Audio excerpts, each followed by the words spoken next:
Today we will discuss the losses in a transformer, the efficiency of a transformer, and also the condition for maximum efficiency.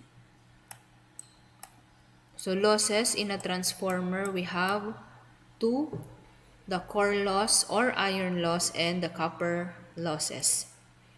So in a static transformer, there are no friction or windage losses because it is not a moving equipment. So hence the only losses occurring are the core or iron loss. It includes both hysteresis loss and eddy current loss because the core flux in a transformer remains practically constant for all the loads. So it is varying at 1 to 3% from no load to full load. The core loss is practically the same at all loads. So for hysteresis loss, we have WH or the pH, what we discussed earlier.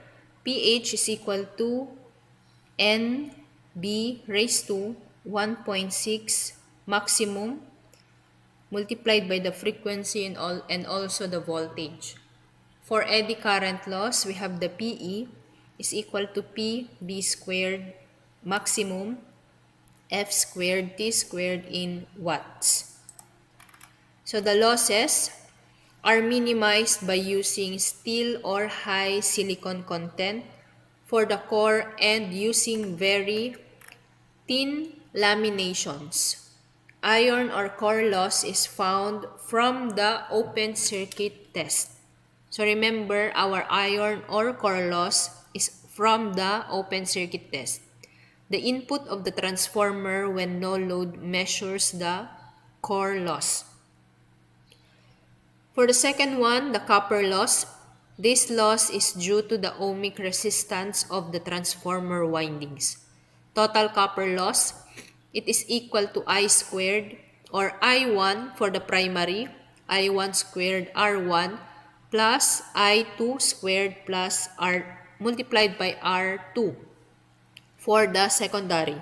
Or you can get the equivalent resistance, I1 squared, the equivalent resistance at the primary, which is RO1, plus I2 squared RO2. It is clear that copper loss is proportional to current squared or kVA squared. So in other words, copper loss at half the full load is 1/4 of that at full load. The copper loss is found from the short circuit test. So in the open circuit test, what we found is the iron loss. In the short circuit test, the value of the copper loss is found. Next is the efficiency of a transformer. So as is the case with other types of electrical machines, the efficiency of a transformer at a particular load and power factor is defined as the output divided by the input, the two being measured in the same units either in watts or in kilowatts. So efficiency is equal to the output over the input. But a transformer, being a highly efficient piece of equipment, has very small loss. Hence, it is impractical to try to measure transformer efficiency by measuring the input and the output. These quantities are nearly of the same size. A better method is to determine the losses and then calculate the efficiency from efficiency is equal to output divided by output plus losses. So that is equal to output divided by output plus the loss in copper and the iron loss. Therefore, efficiency will be input minus losses divided by input is equal to 1 minus losses divided by the input.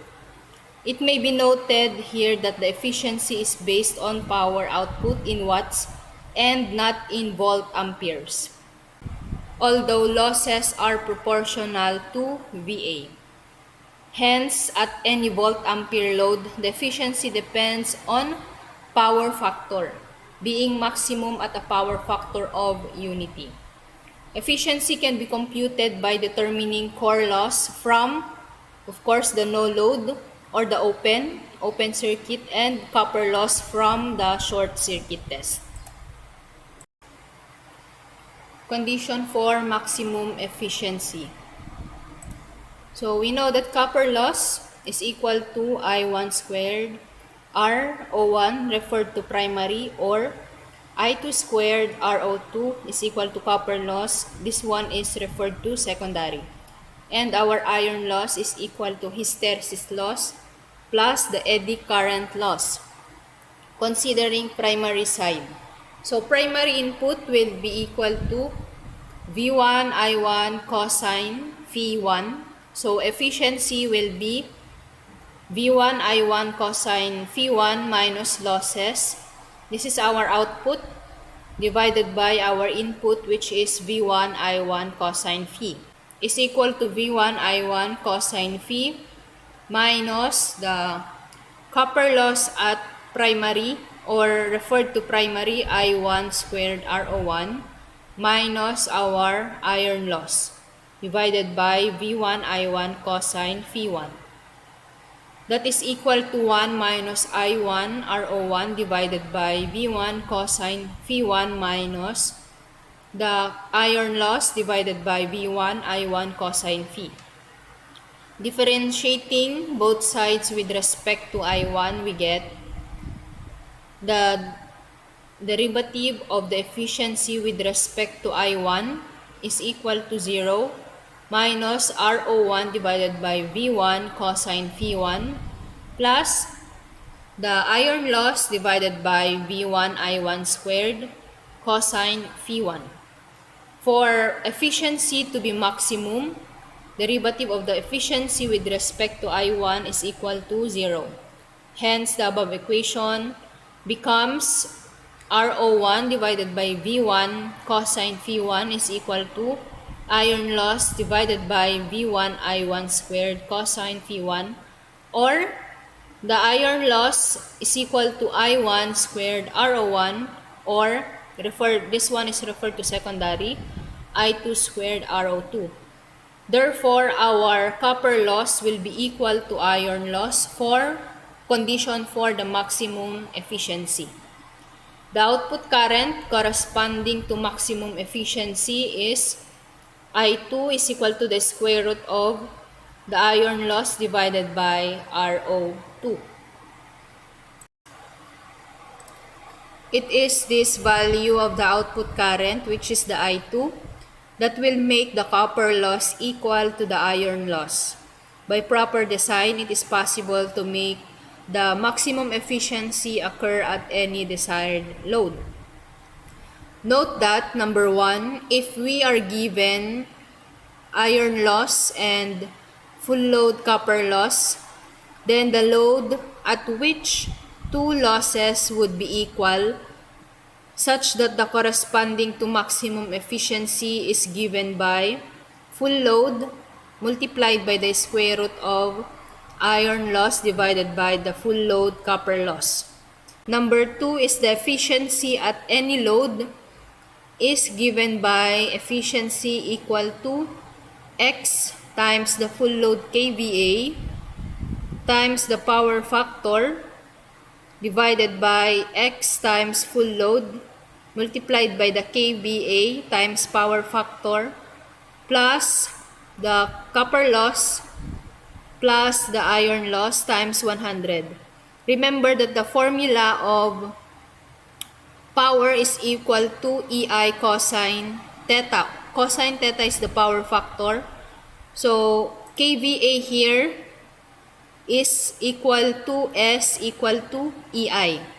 So, power, the product of kVA times the power factor will be your active power, or the power. Also here, kVA times the power factor is your power. Okay?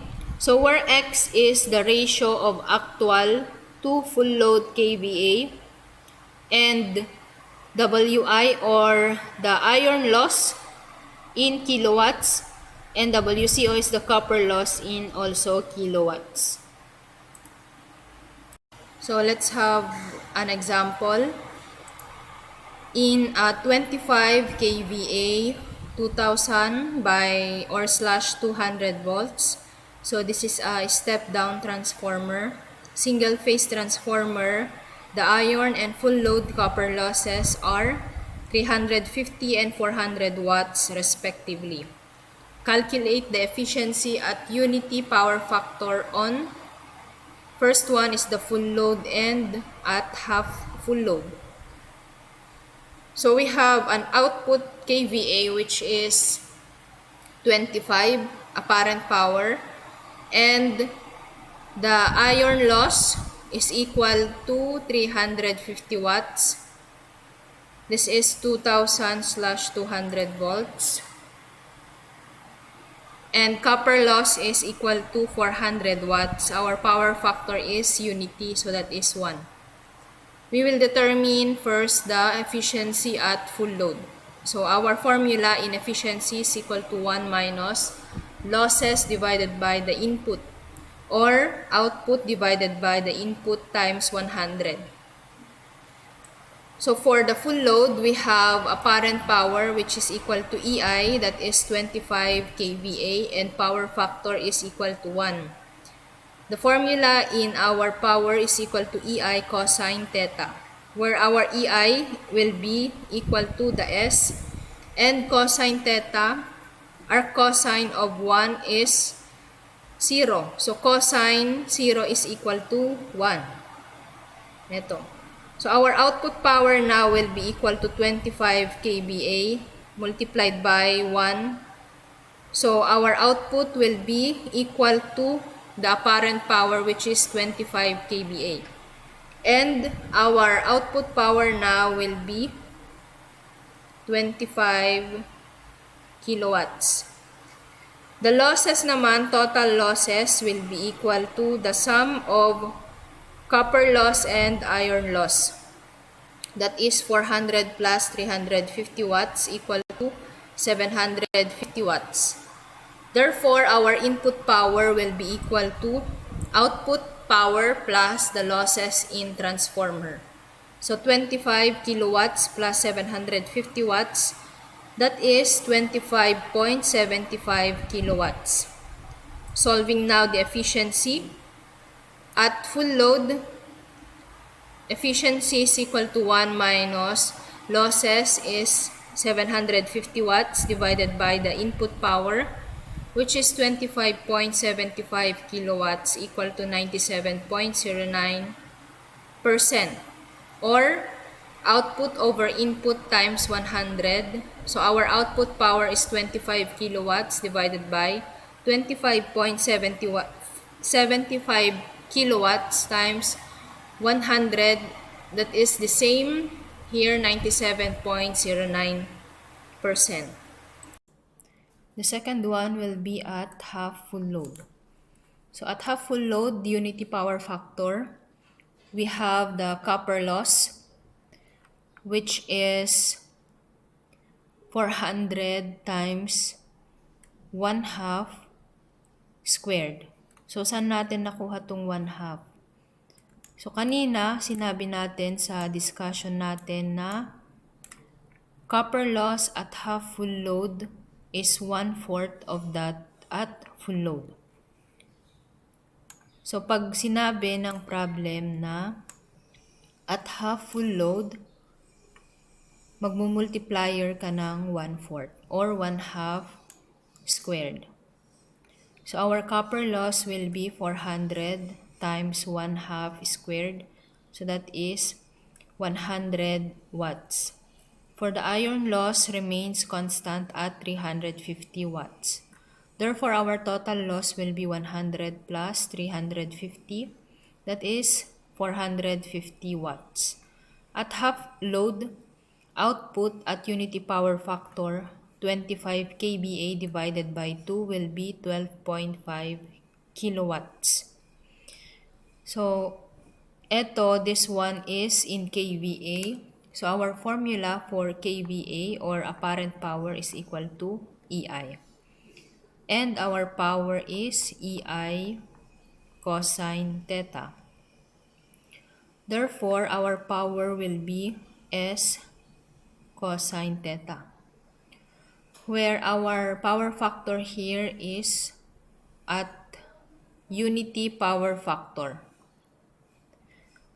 So, EI, which is equal to 25 kVA, 25 kVA multiplied by 1, that is 25 kilowatts. At half full load, it will be 12.5 kilowatts. Therefore, our efficiency will be output over input times 100. So, output natin is 12.5 divided by 12.5 plus the losses, which is 450 watts, 0.45 times 100. So, efficiency will be 96.52%. Next example, a 5 kVA 2300 step down to 230 volts 50 Hz transformer was tested for the iron losses with normal excitation and copper losses at full load, and these were found to be 40 watts and 112 watts respectively. Calculate the efficiencies of the transformer at 0.8 power factor for the following kVA outputs. So the rating of our transformer is 5 kVA, and then we will calculate the efficiencies at 1.25 output kVA, 2.5, 3.75, 5, 6.25, and 7.5 kVA output. For the first one, initially we have the full load copper loss equal to 112, and our iron loss is 40 watts.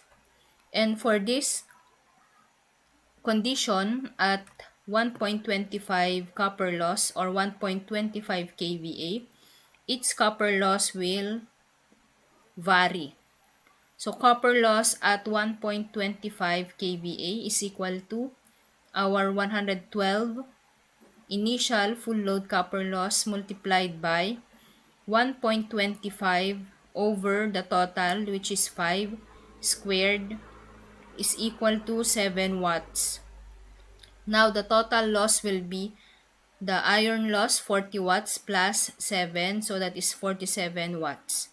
The output power of the transformer rating 1.25 kVA, that is 1.25 kVA multiplied by power factor 0.8, so that is 1 kilowatt.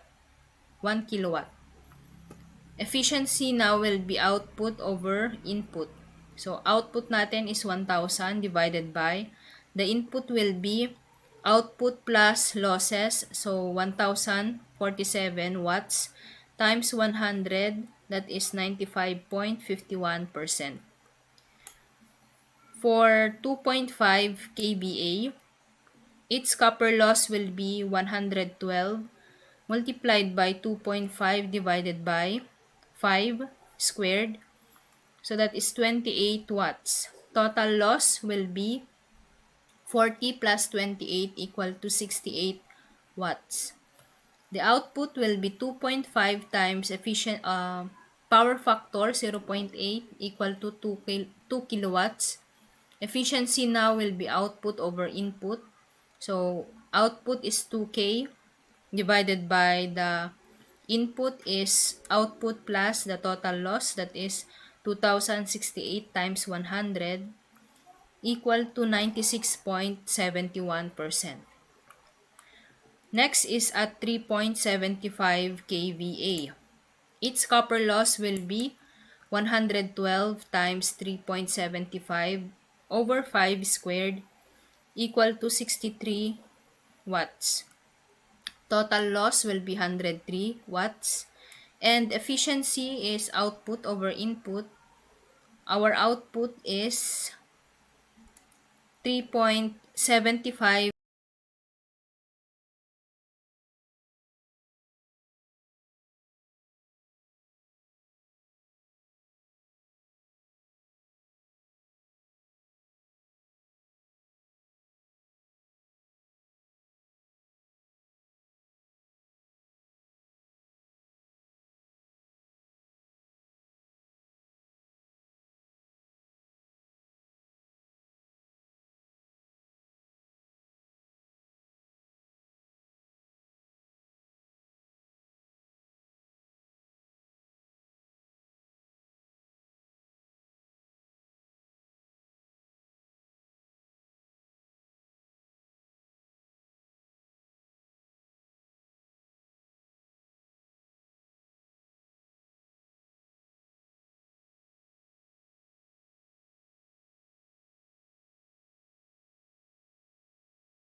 Total loss will be copper loss at 6.25, which is 175 plus 40.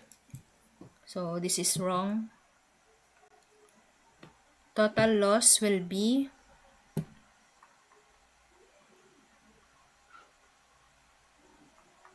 175 plus 40, that is 215 watts.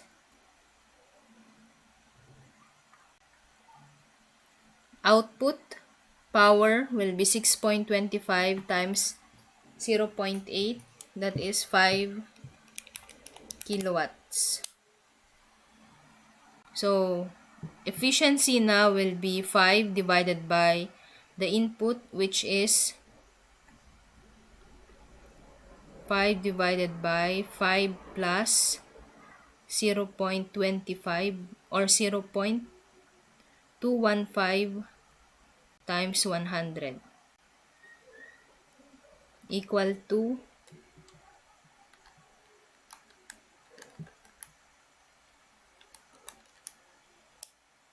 95.88%. So, tama naman yung final answer dito. Siguro nagkamali lang dito sa total loss. So, copper loss at 7.5 kVA equal to 112 times 7.5 divided by 5 squared, that is 252 watts. Total loss is 252 plus 40, that is 292 watts. So, efficiency now will be 6 divided by 6.292 times 100 equal to 95.36%.